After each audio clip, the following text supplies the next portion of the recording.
ಮಾತನಾಡೋ audio viral ಆಗಿದೆ. 15% ಇಂದ 55% ವರೆಗೂ ಕಮಿಷನ್ ಕೇಳ್ತಾರೆ.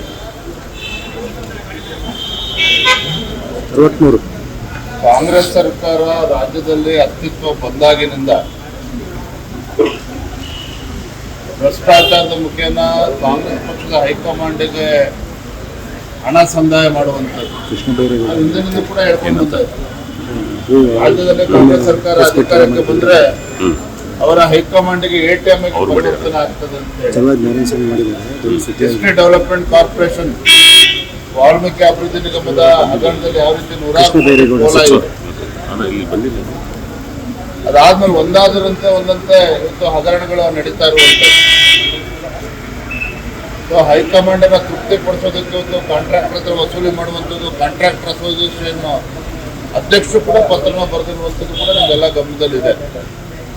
ಹಾಗಾಗಿ ಭ್ರಷ್ಟಾಚಾರ ಬಿಟ್ಟರೆ ರಾಜ್ಯ ಸರ್ಕಾರದಲ್ಲಿ ಏನೂ ಕೂಡ ಅಭಿವೃದ್ಧಿ ಕೆಲಸಗಳು ಆಗ್ತಾ ಇಲ್ಲ ಅನ್ನೋದು ಸತ್ಯ. ಅಲ್ಲ, ಬಡವರಿಗೆ ಸಿಗಬೇಕಾದಂತ ಔಷಧಿ ಸಿಗ್ತಾ ಇಲ್ಲ ಸರ್.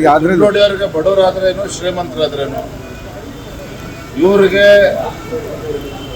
ರಾಜ್ಯದಲ್ಲಿ ಇವತ್ತು ಲೂಟಿ ಮಾಡಿ ಖಜಾನೆನ ಖಾಲಿ ಮಾಡಿ ಕಾಂಗ್ರೆಸ್ ಹೈಕಮಾಂಡ್ಗೂ ಕೂಡ ತೃಪ್ತಿಪಡಿಸಿ ತಾವು ಅಧಿಕಾರದಲ್ಲಿ ಮುಂದುವರಿಬೇಕು ಒಂದೇ ಹೊತ್ತು ಈ ಸರ್ಕಾರದಲ್ಲಿ ನಡೀತಾ ಇರುವಂಥದ್ದು.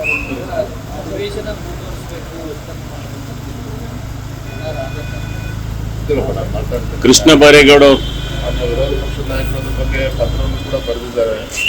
ಸ್ಪೀಕರ್ ಅವರಿಗೆ ಸಕಾರಾತ್ಮಕ ಸ್ಪಂದನೆ ಮಾಡಿದ್ದಾರೆ ಅಂತ ನನಗೆ ಅನ್ನಿಸ್ತಾ ಇದೆ.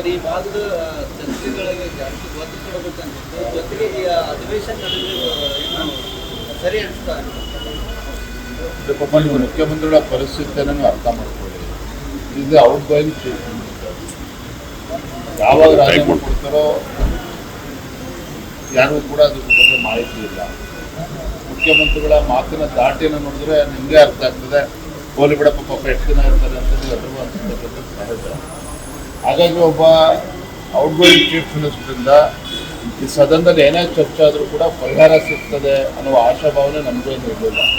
ಆದರೂ ಕೂಡ ಕೊನೆ ನಾನು ಯಾವಾಗಲೂ ಕೂಡ ಒಂದು ಮಾತನ್ನು ಹೇಳ್ತಾ ಇದ್ದೆ, ಮುಖ್ಯಮಂತ್ರಿಗಳಾಗಿ ಎಷ್ಟು ದಿನ ಕುರ್ಚಿ ಕೂರ್ತಿರೋದು ಮುಖ್ಯ ಅಲ್ಲ, ಆದರೆ ಆ ಸ್ಥಾನದಲ್ಲಿದ್ದಾಗ ಏನು ರಾಜ್ಯಕ್ಕೆ ಒಳ್ಳೆ ಕೆಲಸ ಮಾಡಿದ್ದಾರೆ ಅನ್ನೋದು ಮುಖ್ಯ. ಆದರೆ ನಮಗೆಲ್ಲ ಒಂದು ಕಡೆ ಸಿದ್ದರಾಮಯ್ಯವರ ಕೊನೆ ಅಧಿವೇಶನದಲ್ಲಾದರೂ ಕೂಡ ಉತ್ತರ ಕರ್ನಾಟಕ ನಾವು ಕೂಡ ಚರ್ಚೆ ಮಾಡಿದ್ವಿ. ಬಸವರಾಜ ಬೊಮ್ಮಾಯಿ ಮುಖ್ಯಮಂತ್ರಿಗಳಿದ್ದಾಗ ಈ ಭಾಗದ ಬೆಳಗಾವಿ ಜಿಲ್ಲೆ ನೀರಾವರಿ ಯೋಜನೆಗಳ 14 ಯೋಜನೆಗಳನ್ನು ಕ್ಲಿಯರೆನ್ಸ್ ಕೊಟ್ಟಿದ್ರು. ಕ್ಯಾಬಿನೆಟ್ ಅಪ್ರೂವಲ್ ಆಗಿ ಫೈನಾನ್ಸ್ ಅಪ್ರೂವಲ್ ಆಗಿರೋದು ಕೂಡ ಕಳೆದ 2.5 ವರ್ಷದಲ್ಲಿ 10% ಪ್ರೋಗ್ರೆಸ್ ಕೂಡ ಆಗದೇ ಇರುವಂಥದ್ದು. ಕಳೆದ 2.5 ವರ್ಷ ಏನೋ ಮಾಡದೇ ಇರ್ತಕ್ಕಂಥವ್ರು, ಯಾವುದೇ ಅಭಿವೃದ್ಧಿ ಕೆಲಸ ಮಾಡದೇ ಇರುವಂಥ ಸಿದ್ದರಾಮಯ್ಯಗಳು ಈಗಿನ 2 ವಾರದಲ್ಲಿ ಏನು ಮಾಡ್ತಾರೆ? ಸಚಿವ ಕೃಷ್ಣ ಬೈರೇಗೌಡ ಅವರ ಮೇಲೆ ಭೂ ಕಬಳಿಕೆ ಆರೋಪ ಬಂದಿರುವಂತದ್ದು.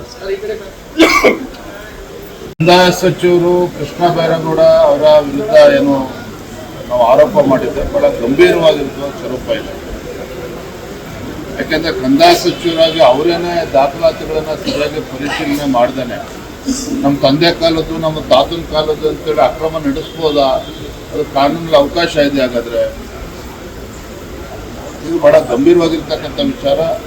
ಇವತ್ತು ಕೂಡ ಸದನದಲ್ಲಿ ಅದ್ರ ಬಗ್ಗೆ ನಾವು ಧ್ವನಿಯನ್ನ ಇರ್ತೇವೆ.